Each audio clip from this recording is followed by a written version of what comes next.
Hello children, welcome back to your Hindi online classes. Children, I hope you all are safe and healthy. Children, today we will start chapter 5 from Hindi second श्रेष्ठ कौन। यह हजारी प्रसाद द्विवेदी जी द्वारा लिखित एक शिक्षाप्रद कहानी है। इस कहानी में सर्वगुण संपन्न और श्रेष्ठ काशी नरेश तथा कौशल नरेश के माध्यम से यह बताया गया है कि श्रेष्ठ वही है जो बुराइयों को अच्छाइयों से जीतता है। अब मैं चैप्टर स्टार्ट कर रही हूँ। आप लोग अपना पेज नंबर 34 ओपन करिए बुक का और मेरे साथ साथ आप भी रीडिंग करिए। बहुत समय पहले की बात है। काशी नरेश अपनी प्रजा का ध्यान अपना रखते थे। राजा और उनके मंत्रीगण किसी के साथ अन्याय नहीं करते थे। इससे राज्य की प्रजा बड़ी प्रसन्न रहती थी।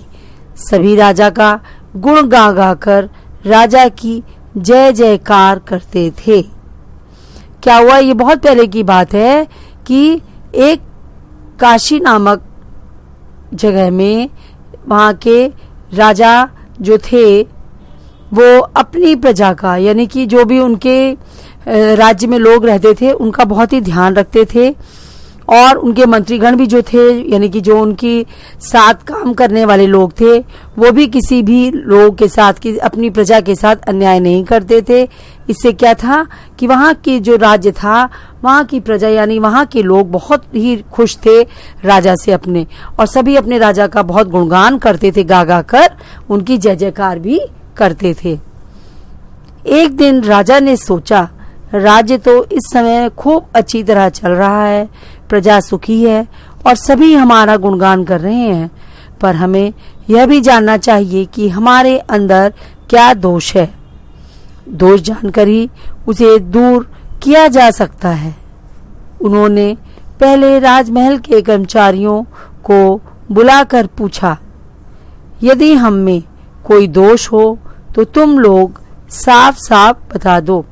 अब क्या हुआ, राज्य तो उनका अच्छे से चल रहा था, सभी उनकी जय जयकार करते थे, लेकिन फिर भी उनके मन में एक दिन आया कि सभी हमारा गुणगान तो कर रहे हैं, लेकिन हमको ये भी जानना चाहिए कि क्या हमारे अंदर कोई दोष भी है। हो सकता है मेरे अंदर कोई दोष हो। तो ऐसा करते हैं, चलो प्रजा से ही पूछते हैं। या अपने राजमहल के कर्मचारियों को उन्होंने सबसे पहले बुला लिया। उन्होंने सोचा कि पहले मैं इन्हीं से पूछूं। तो उन्होंने क्या कहा, जब कर्मचारियों को बुलाया तो उनसे पूछा कि क्या हमारे अंदर कोई दोष है। अगर कोई दोष है तो आप लोग हमको बताइए। यानी कि अवगुण, मतलब दोष माने एक अवगुण वो पूछ रहे थे कि अगर मेरे अंदर कोई अवगुण है तो आप लोग मुझको साफ साफ बता दीजिए, मैं कुछ नहीं कहूंगा। क्योंकि लोग तो राजा से डरते हैं, इसलिए उन्होंने ऐसा कहा। आगे पढ़ते हैं। कर्मचारी राजा के दोष की बात न कहकर उनके गुणों की ही बात करने लगे। राजा ने सोचा कि शायद ये भय के कारण हमारे दोष नहीं बता रहे हैं, क्यों ना और लोगों से इस बारे में पूछा जाए। फिर राजा अपने राजमहल के, नगर के, यहाँ तक कि राज्य के लोगों से एक एक करके अपना दोष पूछने लगे, किंतु किसी ने उनके दोष की बात ना कही। अब क्या हुआ, जब उन्होंने कर्मचारियों से पूछा तो कर्मचारियों ने तो उनकी वाहवाही करी, क्योंकि उनके गुणों की ही केवल बात करी। अब उन्होंने सोचा कि लग रहा है ये मेरे डर के कारण ये मेरी दोष को नहीं बता पा रहे हैं, तो क्यों ना अब ऐसा करते हैं कि अपने राजमहल के अंदर रहने वाले जो लोग और हैं, अन्य लोग, उनसे पूछ लें। नगर के लोग जो रहते हैं उन लोगों से पूछ लें। उन लोगों से भी एक एक करके उन्होंने अपना दोष पूछने लगे, किंतु क्या हुआ, किसी ने भी उनके दोष की बात नहीं कही, यानी कि किसी ने भी उनके अवगुण को नहीं बताया। राजा ने फिर भी यही सोचा कि संभवतः भय से ही ये लोग मेरा दोष, हमारा दोष नहीं बता रहे हैं। वे मंत्री के हाथों राज्य सौंप कर वेश बदल कर अपने रथ पर सवार हो राज्य में घूमने निकल पड़े।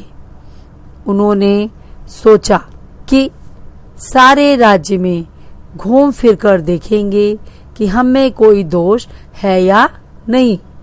तो घूमते घूमते वे राज्य की सीमा पर, यानी अंतिम सीमा पर, एकदम जहां पे उनकी सीमा देश की समाप्त होती थी राज्य की, वहां पर वो पहुंच गए और खोज करने में कोई कसर नहीं छोड़ी। यानी खोज क्या कर रहे थे, वो यही खोज कर रहे थे कि मेरे अंदर क्या दोष है, कोई मुझे दोष मेरा बता दे।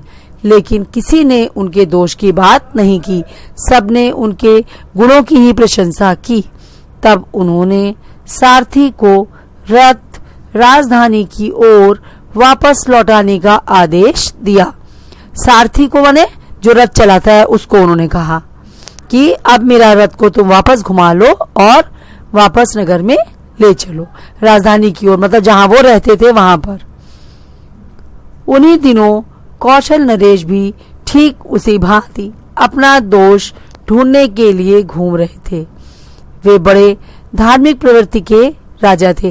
धार्मिक प्रवृत्ति माने वो बहुत ही पूजा पाठ करते थे, ईश्वर में विश्वास करते थे और अच्छे कार्य करते थे, किसी को भी कष्ट नहीं देते थे, दुख नहीं देते थे, है ना। इसलिए उनको धार्मिक प्रवृत्ति के राजा कहा गया है। कहीं पर किसी प्रकार का दोष अपने अंदर ना पाकर वे भी अपनी राजधानी की ओर लौट रहे थे। संयोग से दोनों नरेशों के रथ भिन्न भिन्न दिशाओं से आकर ऐसी ढालू जगह पर आ गए कि इधर उधर से निकलने का कोई रास्ता नहीं रहा। किसी एक को रथ को वापस लौटाकर कुछ दूर हटा ले जाने के सिवा दूसरा कोई उपाय नहीं था। अब क्या हुआ, जब इधर से आ रहे थे आपके काशी नरेश और इधर से कौशल नरेश आ गए, और दोनों का जो रथ था वो एक ही जगह जाकर, जहां पे ढालू जगह थी, ढालू मतलब थोड़ी सी ढलान थी, वहां पर इतनी जगह थी कि बस एक ही रथ निकल सकता था और दूसरा रथ को वापस लौटना ही था पीछे, तभी दूसरा रथ निकल सकता था। तब अब कोई और उपाय तो था ही नहीं, क्योंकि या तो एक जन अपना रथ वापस करता, पीछे लौटा था, तब दूसरा अपना रथ निकालता, या फिर वो दोनों ही खड़े हुए थे। अब कहीं कोई रास्ता ही नहीं नजर आ रहा था कि क्या करें। तब क्या हुआ, कौशल नरेश के सारथी ने काशी नरेश के सारथी से कहा, तुम अपना रथ पीछे फिरा ले जाओ। काशी नरेश के सारथी ने जवाब में कहा, तुम अपना रथ घुमाओ, हमारे रथ पर काशी नरेश सवार हैं। अब देखिए क्या हुआ, राजा लोग तो कुछ नहीं बोल रहे हैं, राजा तो बैठे थे चुपचाप, लेकिन जो दोनों के सारथी थे, यानी कि दोनों राजाओं के जो रथ चलाने वाले थे, वो आपस में क्या कह रहे हैं। जो पहले वाले जो काशी नरेश के सारथी थे, उन्होंने कहा, किससे, कौशल नरेश के सारथी से कहा कि तुम अपने रथ को पीछे ले जाओ, जब तुम पीछे वापस करोगे तो मेरा रथ यहाँ से निकल जाएगा, इसलिए उन्होंने ऐसा कहा।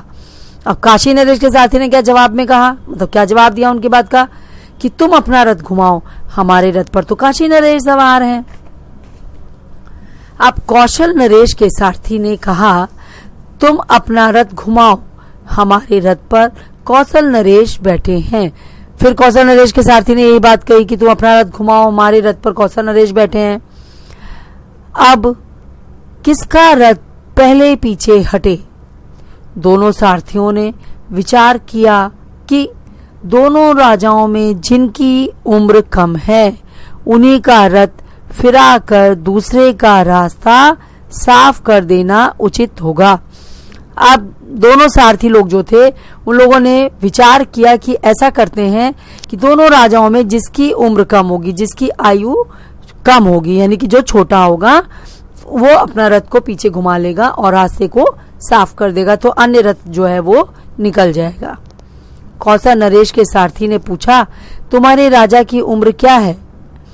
जवाब मिलने पर मिलाकर देखा तो दोनों राजाओं की उम्र समान थी। फिर एक एक करके राज्य, धन, बल और कुल पूछने पर पता चला कि कोई किसी से किसी बात में कम नहीं है, दोनों ही समान हैं। अब देखिए दोनों ने पूछा शुरू किया। जब उम्र दोनों की एक एज जो थी वो एक समान निकल गई, दोनों की बराबर की उम्र थी, तब उन लोगों ने अब क्या करा, एक एक राज्य का धन, बल और कुल, कुल माने होता है वंश, जो उनका वंश है उसके बारे में वो लोग पूछने लगे। और पूछने पर पता चला कि वो उसमें भी दोनों किसी से कम नहीं थे, दोनों ही समान थे। फिर काशी नरेश के सारथी ने सोचा कि इन दोनों में जो चरित्र में बड़े होंगे उन्हीं का रथ आगे जाएगा।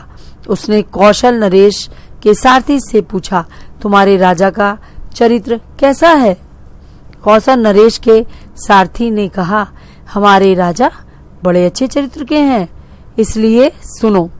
अब क्या हुआ, जब काशी नरेश ने, सारथी ने सोचा कि ये तो कुछ हो ही नहीं रहा, सब दोनों बराबर निकल गए हैं, तो अब तो उन्हीं का रथ आगे जाएगा, उसने सोचा। तो उसने कौशल नरेश के सारथी से फिर पूछ लिया कि तुम्हारे राजा का चरित्र कैसा है, यानी कि उनका कैरेक्टर कैसा है, कैसे हैं वो। तब कौशल नरेश के सारथी ने कहा, और क्या कहा वो मैं आपको पढ़कर सुनाती हूँ, आप पढ़िए, आपकी बुक में लिखा है।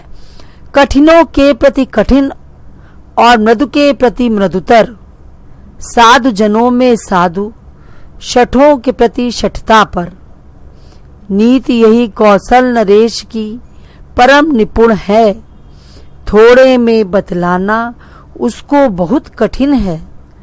इस हेतु हटा अपना शकट, राह तुम छोड़ दो, कर शीघ्र कार्य हे मित्र, यह अपना हट छोड़ दो। ये कौशल नरेश के सारथी ने अपने राजा के चरित्र के बारे में, उनके कैरेक्टर के बारे में कहा।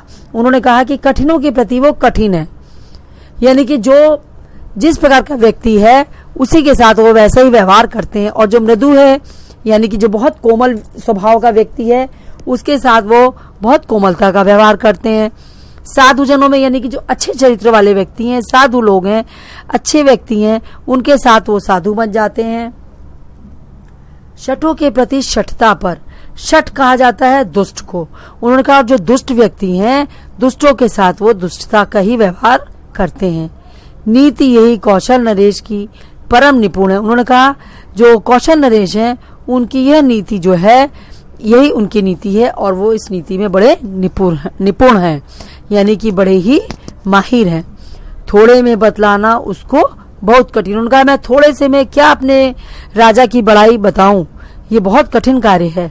इस हेतु हटा अपना शकट। उन्होंने कहा इसलिए मैं तुमसे कहता हूं कि अपना शकट, शकट माने क्या हो गया, गाड़ी, जिस पर वो बैठे थे घोड़ा गाड़ी, उसको कहा गया है शकट।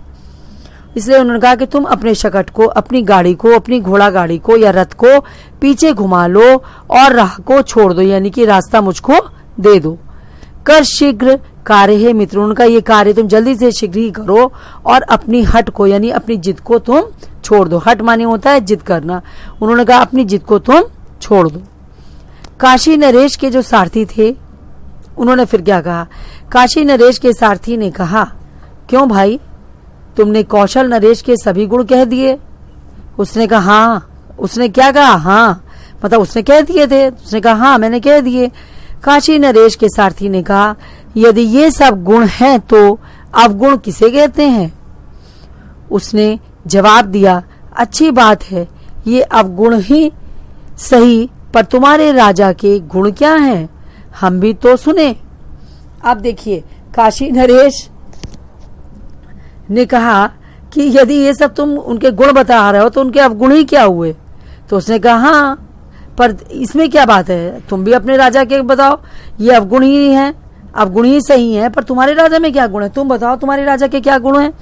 तब काशी नरेश के जो सारथी थे उन्होंने क्या कहा, उन्होंने कहा क्रोधी से कर प्रेम, जीतते हैं काशीपति, और दुष्ट को दिखा साधुता करते निजवश। कृपण मनुज को दान वीरता से वश करते, अद्वितीय है झूठ जीतने में सच के बल।